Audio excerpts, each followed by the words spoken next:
Place of business. ഒരു ബിസിനസ്സിൻ്റെ സക്സസ്സിന് അത് നടത്തുന്ന പ്ലേസിന് എത്രത്തോളം പ്രാധാന്യമുണ്ട് എന്ന് നോക്കാം. ഒരു ഉദാഹരണം പരിശോധിക്കാം. നിങ്ങൾ ഒരു നോൺ വെജിറ്റേറിയൻ റെസ്റ്റോറൻറ്റ് വെജിറ്റേറിയൻസ് കൂടുതൽ താമസിക്കുന്ന ഒരു ഏരിയയിൽ തുടങ്ങി എന്ന് കരുതുക. അവിടെ പുറത്തുനിന്നുള്ള വരുന്ന പോപ്പുലേഷൻ കുറവാണ്, ലോക്കൽ റീജിയനിലുള്ള ആളുകളാണ് കൂടുതൽ വരുന്നതെന്ന് കരുതുക.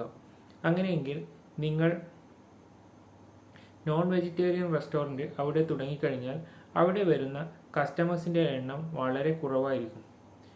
അപ്പോൾ പ്ലേസ് ഓഫ് ബിസിനസ് ഇനി എത്രത്തോളം പ്രാധാന്യമുണ്ട് എന്ന് ഇതിൽ മനസ്സിലാക്കാം. അതേസമയം നിങ്ങളവിടെ ഒരു വെജിറ്റേറിയൻ റെസ്റ്റോറൻ്റ് ആണ് തുടങ്ങിയിരിക്കുന്നതെങ്കിൽ വെജിറ്റേറിയൻസ് കൂടുതൽ ഉള്ളതുകൊണ്ട് തന്നെ നിങ്ങളുടെ ബിസിനസ് കൂടുതൽ വേഗത്തിൽ വളരുന്നു.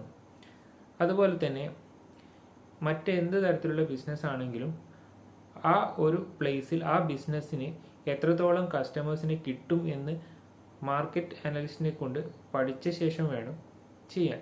ഇനി മാർക്കറ്റ് അനലിസ്റ്റ് ഒന്നും വേണ്ട, അത്യാവശ്യം കാര്യങ്ങൾ നിങ്ങൾക്ക് തന്നെ അന്വേഷിച്ച് അറിയാൻ ഒരു താല്പര്യവും അതിന് മനസ്സ് കൊണ്ട് ശ്രമിക്കാൻ പറ്റുമെങ്കിൽ നിങ്ങൾക്ക് തന്നെ അത് ചെയ്യാൻ പറ്റുന്നത് കാര്യമേ ഉള്ളൂ.